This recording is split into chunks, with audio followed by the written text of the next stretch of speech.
Good morning everyone, কেমন আছো তোমরা সবাই? তোমাদের সকলকে আমার ব্লগ দেখার জন্য ওয়েলকাম।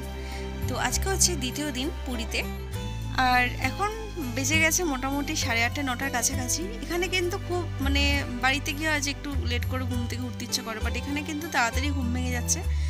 আর সকাল সকাল চলে আসলাম বাজারে আজকে। তো কালকে তো সমুদ্রের পাড় থেকে মাছ কিনেছিলাম, তোমরা দেখলে। আজকে চলে এসেছি মাছ বাজারে, কারণ ওই সমুদ্রের মাছ ডেলি ডেলি খাওয়া উচিত নয়, শরীর খারাপ হয়ে যেতে পারে। তো আজকে ফাইনালি মাছ বাজারে চলে এসেছি কিছু একটা কিনতে। তো ভাবছি মাছ কিনবো কি কী কিনবো, তারপর আবার ভাবলাম যে কালকে তো মাছ খেয়েছি, তো চলো আজকে এখান থেকে মাটন খাই। তো বাজারের ভিতরেও একটা মাটনের দোকান রয়েছে, বাজারের ভিতরে 2-3টে মাটনের দোকান রয়েছে, বাট ওখানে 700 টাকা করে দাম বলছে। বাট ওই মাটনগুলো দেখে আমাদের ঠিক পছন্দ হলো না। তো তার বাইরে একটা একটু হেঁটে এসে একটা দোকান পেয়েছি, এখানে একটু রেয়াজি মাটন টাইপ বিক্রি হচ্ছিল। আর এটার দাম এখান থেকে নিয়েছি যখন, এখানে 750 টাকা করে পার কেজি নিয়েছিল। তো তার জন্য আর কি এখান থেকে নেওয়া, কারণ একটু রেয়াজি না হলে আমাদের আবার মাটন খেতে ইচ্ছা করে না, তো তার জন্য আর কি। আর এখানে দেখতে পাচ্ছ কলা নিয়ে নিয়েছি 4টে, কলাগুলো দেখে মনে হচ্ছিলো যে ভালোই খেতে, বাট অতটা মিষ্টি ছিল না। তো নিলাম কলা, আর ওখান থেকে ব্রেকফাস্ট করলাম হচ্ছে ধোসা আর কচুরি, গরম গরম কচুরি। যদিও খাবার কিন্তু ওখানে একদম ভালো নয়। তো আমরা ঠিক করেছি কালকে থেকে আমরা বাড়িতেই বানাবো খাবার দাবার। সকালবেলা ব্রেকফাস্টটাও আমরা বাড়িতেই করে নেবো, কারণ এখানে না খাবার টাবার খেলে কেমন শরীরটা ভীষণ খারাপ খারাপ লাগছিলো আর কি। তো তার জন্য আর কি এখন আমরা একটু রোদ্দুরে একটু আরাম পেতে একটু একটা সফট ড্রিঙ্ক খেয়ে নিলাম। খেয়ে দিয়ে এখন আমরা যাচ্ছি স্নান করতে। তো আজকে আমি ফোন নিয়েই যাচ্ছি, কারণ আগের দিন তো ফটোগ্রাফারকে দিয়ে ফটো তুলিয়েছিলাম, তো আর ফটো তোলাবো না, এবার একটু ভিডিও থাকাও দরকার ফোনে। সমুদ্রে এসেছি, একটু সমুদ্রের স্নানের ভিডিও যদি না থাকে তাহলে কেমন একটা লাগে। তো যার জন্য আজকে ফোনটা নিয়ে এসেছি, একটু সাবধানে রাখতে হবে আর কি, এই যা। তো সমুদ্রের ঢেউগুলো দেখছো, মনে হচ্ছে ডেলি ডেলি ঢেউ বাড়ছে, এত ভয়ঙ্কর ভয়ঙ্কর ঢেউ হচ্ছে, মনে হচ্ছে না আজকে স্নান করতে পারবো না এত দূর দূর গিয়ে।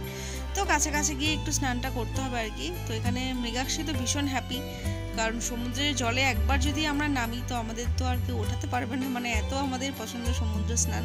যতই কালো হয়ে যায়, যতই ট্যান পড়ুক না কেন, স্নান করা কিন্তু থামবে না। তো চলো আজকে প্রচণ্ড মজা হবে, আজকে ভালো হাওয়াও দিচ্ছে এখানে, আর সমুদ্রের পাড়ে তো হাওয়া দেয়, সেই হাওয়া দেখে তো একটু আমরা রোম্যান্টিক হয়ে গেছি সমুদ্র দেখে। তো চলো স্নান পান করা যাক। মৃগাক্ষী তো নেমে গেছে জলে আগেই, ময়ূরাক্ষীও নামবে করছে, কিন্তু ময়ূরাক্ষী একটু ভয় পায় জলে, এই ঢেউগুলো যখন আসে। ও কালকে একবার এমন একটা ঢেউ দিয়েছে যে ওরকম একটু জলের মধ্যে ডুবে গেছিলো, তো তার জন্য ও কিন্তু একটু ভয় পায় জলে নামতে, খুব বেশি দূরে যায় না, একটু সামনে থেকে স্নান করে। আর মৃগাক্ষী তো একদম খুব ভালো শিখেছে সমুদ্র স্নান করা। আর এই যে জল আসলো আমার পায়ে, তো চলো স্নান ফান করা যাক, আজকে প্রচণ্ড মজা হবে। ব্লগটা একদম শেষ পর্যন্ত দেখবে, ভালো লাগলে অবশ্যই লাইক শেয়ার অ্যান্ড সাবস্ক্রাইব করবে চ্যানেলটাকে, পেজটাকে ফলো করবে। আর জুতোটাকে একটু ওপরেই খুললাম, কারণ জুতোতে যদি জল লাগে জুতো কিন্তু ভেসে চলে যাবে সমুদ্রে। আর এই বাচ্চাটা কালকে এই খেলনাগুলো কিনেছে, ও কিন্তু এখন খেলতে বসে পড়বে। একটু জল আনতে যাচ্ছিল সমুদ্রে, বাট জলের ঢেউ দেখে ও পালিয়ে এসছে। তো চলো স্নান করবো, মজা করবো, তোমরা দেখতে থাকো।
তো প্রায় 3 ঘন্টা 3.5 ঘন্টা থাকার পরে আমরা এখন যাচ্ছি আবার আমাদের রুমে, কারণ মাটনটা আমি রেখে এসেছি ওই রকমই, রান্না করব, রান্না করা বাকি রয়েছে। কালকে যেমন রান্না করে গেছিলাম, বাট আজকে ভাবলাম যে না, আজকে একটু তাড়াতাড়ি যেয়ে স্নান করতে এসে রান্না করব, সেই ভেবেই চলে গেছিলাম।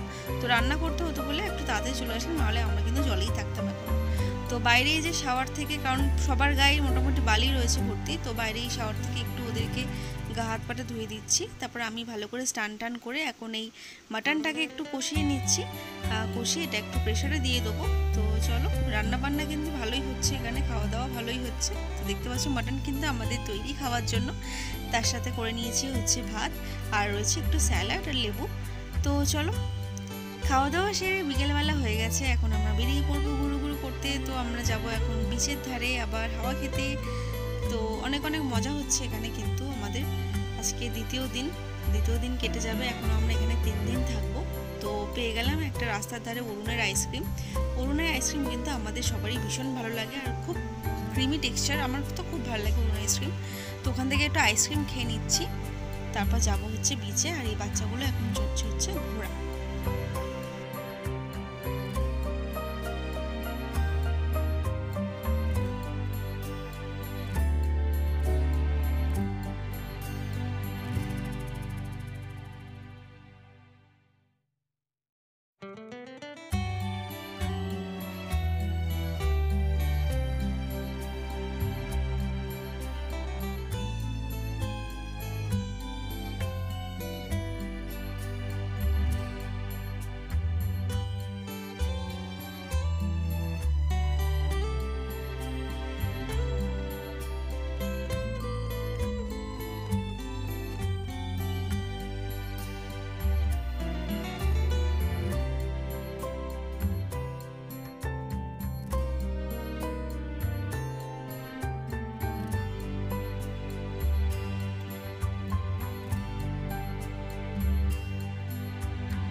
তো সমুদ্রের পাড়ে অনেকক্ষণ বসলাম, অনেক খাওয়া দাওয়া হলো, অনেক রিফ্রেশিং ড্রিঙ্ক খেলাম একটা, তোমরা দেখলে। তো এখন স্বর্গদ্বারের মাঝখান থেকেই যে রাস্তাটা রয়েছে ওটা থেকেই চলে যাচ্ছি আমরা আমাদের হোটেলের দিকে।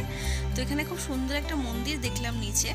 তো চলো, এখন আমরা যাব হচ্ছে রুমে। আর যাওয়ার আগে আমরা একটু কাকাতুয়া যে দোকানটা রয়েছে, খাজার দোকানটা, ওখান থেকে ভাবলাম চলো 1 প্যাকেট খাজা নিয়ে রুমে বসে বসে খাবো। এই দোকানের খাজাটাই কিন্তু আমাদের ভীষণ ফেভারিট। তো চলো, খাজা নিয়ে এখন বাড়ি যাওয়া যাবে, মানে হলিডে হোমে যাওয়া যাক।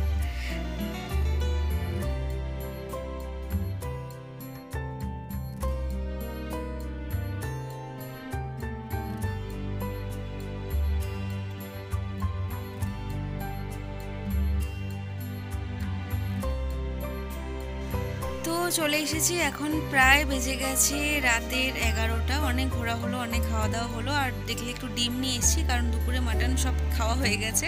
আর রাত্রেবেলা ভাবলাম আর বেশি কিছু খাবো না, কারণ অনেক কিছুই খেয়ে এসেছি। তো ভাবলাম যে একটু আলু সিদ্ধ দিয়ে ডিম সিদ্ধ দিয়ে ভাত করবো, আর কিছুই নয়। তো তারপরে আমরা রান্নাবান্না করে এখনও খাইনি, আমরা চলে এসেছি আমাদের যে হোটেল আছে ওই হোটেলের ছাদে কিন্তু দারুণ হাওয়া দিয়েছে, সেই হাওয়া খেতে আর এই আশেপাশে একটু ভিউ দেখতে আমরা চলে এসেছি এখানে। এখন বেজে গেছে প্রায় 12টার কাছাকাছি। তো ওই দেখো ড্রোন উঠছে ওইদিকে একটা।